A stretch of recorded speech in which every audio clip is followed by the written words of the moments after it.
Hey, welcome back.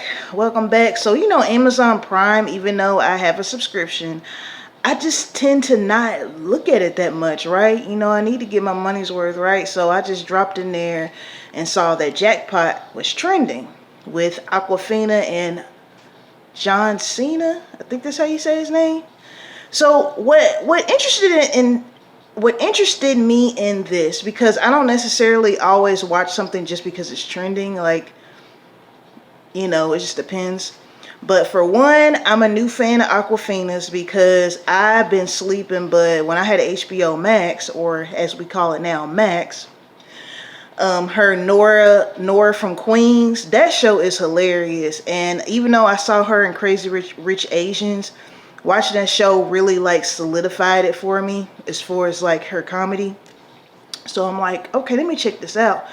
Plus, the plot was interesting. The plot in Jackpot is you you win the lottery, but you have to stay alive for 24 hours, and people can kill you as long as they don't have a gun. They can use anything they can to kill you, and if they kill you, they get your money, right? So it's like a dystopian, well, it's not like, but it's a dystopian type thing, kind of like Hunger Games in a way.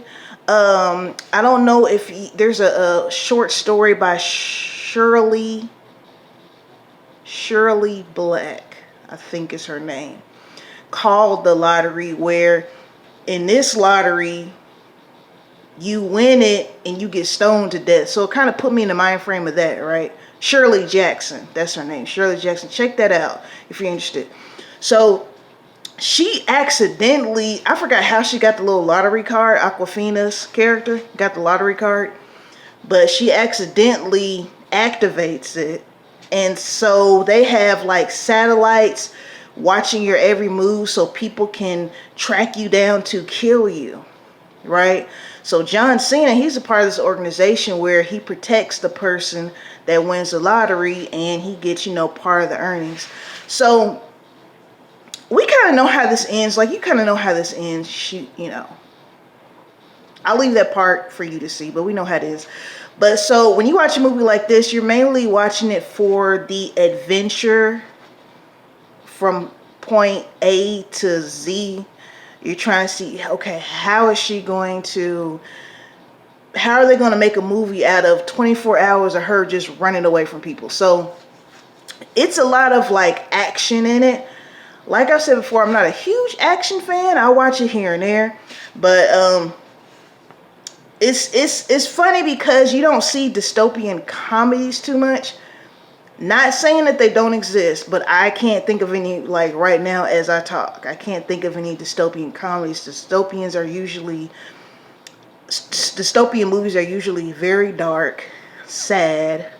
You know, um, there's no humanity, or it's fleeting. Humanity is fleeting if there is any.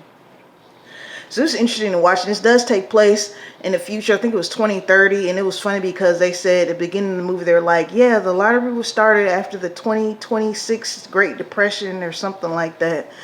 Because it's like, with this inflation thing going on, a lot of people say that we really didn't get better from the 2008 financial crisis that we went through. I remember you couldn't even get a job at McDonald's. You couldn't even get a job at the most, like, I don't like to say unskilled, but where you don't have to go to get a trade or get a degree for. You couldn't even get jobs like that. So not too far-fetched that they would say in this movie there was a Great Depression in 2026. But yeah, so I haven't seen John Cena in much. Was he a wrestler? Correct. I don't watch wrestling, so if he wasn't a wrestler, forgive me. But he was good in it, and so she's an actress in a movie, like an aspiring actress in LA. You know how that goes, starving actress. So everybody was trying to get her, like even her roommates, her two roommates. And her roommate's boyfriend, he was in, I did a review on that movie. It was also an Amazon Prime movie called Emergency. He was the main character in that, where he was kind of like He wasn't a main character in this at all, but he was in it. So I'm guessing maybe he has a contract with Amazon Prime. But anyway, we also have MGK. Is that his name? No, Machine Gun Kelly. Yeah, MGK in this. And he played like the big star that ended up hiding in his house. I guess you would call, maybe you would call that the climax, because they were running for some time, and some kind of way she found out where he lived. So her and John Cena barricade themselves in his like man cave or something. As crazy as it sounds, I enjoyed the movie, but it's not something that I would probably watch over and over, simply because, like I said, I'm not so much an action fan. I'm definitely into comedy. Like Awkafina is hilarious.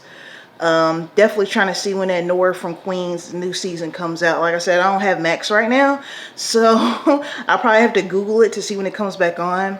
There's a fruit fly on my ring light and it's bothering me. That's why I keep looking up. So yeah, I actually watched this movie like a week ago. I just hadn't gotten around to doing a review yet, so I don't even know if it's still, you know, up there or not. Real quick before I end this video, you notice how I see movies that come directly to streaming, like come directly to Amazon Prime, Netflix, Max, Peacock, whatever, and you watch them and it's like, this could have been in the theater. So I wonder now, how do they determine what goes to the theater and what goes to streaming? Because, and then another thing is, something goes to theater and it'll go to streaming like within 2 weeks. And I think a lot of people honestly are just waiting for it to come on streaming. You know what I'm saying? Like back in the day, if something was in the theater, it would be in the theater for like 2-3 months, and then you would have to wait like an extra month for it to get on video. Whereas now it's like, I heard that it's cheaper or it's less of hassle for them to just put it on streaming versus taking it to the theater. But growing up, going to the theater, you know, I started going to the theater by myself when I was like in middle school. It's just a nostalgic thing for me.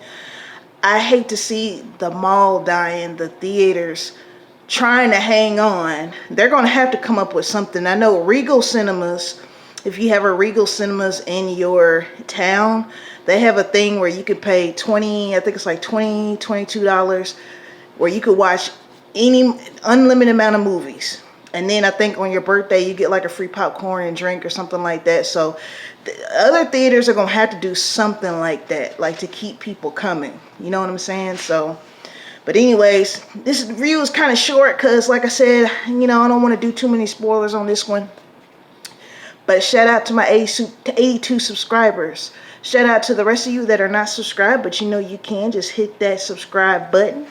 And I will see you on the next video. Peace and blessings.